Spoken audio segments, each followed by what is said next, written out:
ആഫ്രിക്കയിൽ വ്യാപിച്ചുകൊണ്ടിരിക്കുന്ന എംബോക്സ് വൈറസിനെതിരെ മുൻകരുതലുകളുമായി കേന്ദ്ര ആരോഗ്യ മന്ത്രാലയം. വൈറസിന്റെ വ്യാപനം തടയാനായി ആശുപത്രികളിലും വിമാനത്താവളങ്ങളിലും അത്യാഹിത വാർഡുകൾ സജ്ജീകരിക്കാനുള്ള നടപടികൾ ആരംഭിച്ചു. കഴിഞ്ഞ ബുധനാഴ്ച ലോകാരോഗ്യ സംഘടന ആരോഗ്യ അടിയന്തരാവസ്ഥ പ്രഖ്യാപിച്ചതിനു പിന്നാലെയാണ് ഇന്ത്യയുടെ നീക്കം. തൊലിപ്പുറത്ത് തിണർപ്പുമായി ആശുപത്രികളിൽ എത്തുന്നവരെ തിരിച്ചറിഞ്ഞ ഐസൊലേഷൻ വാർഡുകളിലേക്ക് മാറ്റാനുള്ള നിർദ്ദേശം ആശുപത്രി അധികൃതർക്ക് നൽകിയതായി ദേശീയ മാധ്യമങ്ങൾ റിപ്പോർട്ട് ചെയ്യുന്നു. രോഗലക്ഷണങ്ങളുള്ളവരുടെ സാമ്പിൾ എടുത്ത് പരിശോധിക്കും.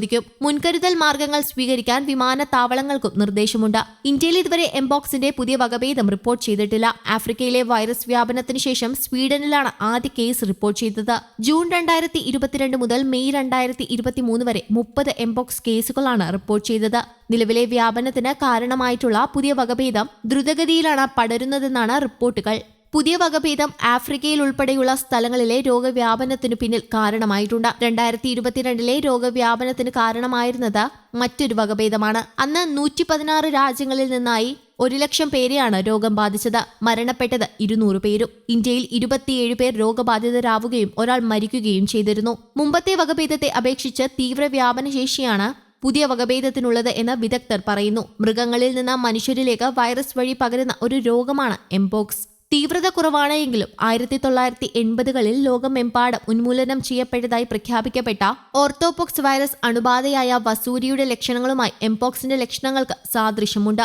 പ്രധാനമായും മധ്യ പടിഞ്ഞാറൻ ആഫ്രിക്കയിലാണ് ഈ രോഗം കാണപ്പെടുന്നത്. 1958 ആദ്യമായി കുരങ്ങുകളിൽ രോഗം സ്ഥിരീകരിച്ചത്. 1970 ഡെമോക്രാറ്റിക് റിപ്പബ്ലിക് ഓഫ് കൊങ്കോയിൽ 9 വയസ്സുള്ള ആൺകുട്ടിയിലാണ് മനുഷ്യരിൽ എംപോക്സ് ആദ്യമായി കണ്ടെത്തിയത്. രോഗം ബാധിച്ച മൃഗങ്ങളുടെ രക്തം, ശരീരസ്രവങ്ങൾ എന്നിവ വഴി നേരിട്ടുള്ള സമ്പർക്കത്തിലൂടെ മൃഗങ്ങളിൽ നിന്ന് മനുഷ്യരിലേക്ക് മങ്കി പോക്സ് പകരാം. അണ്ണാൻ, എലികൾ, വിവിധയിനം കുരങ്ങുകൾ എന്നിവയുൾപ്പെടെ നിരവധി മൃഗങ്ങളിൽ എംപോക്സ് വൈറസ് അണുബാധയുടെ തെളിവുകൾ കണ്ടെത്തിയിട്ടുണ്ട്. വനമേഖലയിലോ സമീപത്തോ താമസിക്കുന്ന ആളുകൾക്ക് രോഗബാധിതരായ മൃഗങ്ങളുമായുള്ള സമ്പർക്കമുണ്ടായാൽ രോഗബാധയുണ്ടാകാനുള്ള സാധ്യത കൂടുതലാണ്. രോഗബാധിതനായ ഒരാളുടെ ശ്വാസകോശ സ്രവങ്ങളുമായുള്ള അടുത്ത സമ്പർക്കത്തിലൂടെയാണ് മനുഷ്യരിൽ നിന്ന് മനുഷ്യരിലേക്ക് രോഗം പടരുന്നത്. ക്ഷതങ്ങൾ, ശരീരസ്രവങ്ങൾ, ശ്വസനത്തുള്ളികൾ, കിടക്ക പോലെയുള്ള വസ്തുക്കൾ എന്നിവയുമായുള്ള അടുത്ത സമ്പർക്കം, രോഗം ബാധിച്ചയാളുമായുള്ള ലൈംഗിക ബന്ധം എന്നിവയിലൂടെ എംപോക്സ് വൈറസ് ഒരാളിൽ നിന്ന് മറ്റൊരാളിലേക്ക് പകരും. പ്ലാസന്റ വഴി അമ്മയിൽ നിന്ന് കുഞ്ഞിലേക്കോ അല്ലെങ്കിൽ ജനന സമയത്തോ അതിനുശേഷമോ കുഞ്ഞുമായുള്ള അടുത്ത സമ്പർക്കത്തിലൂടെയും രോഗസംക്രമണം സംഭവിക്കാം.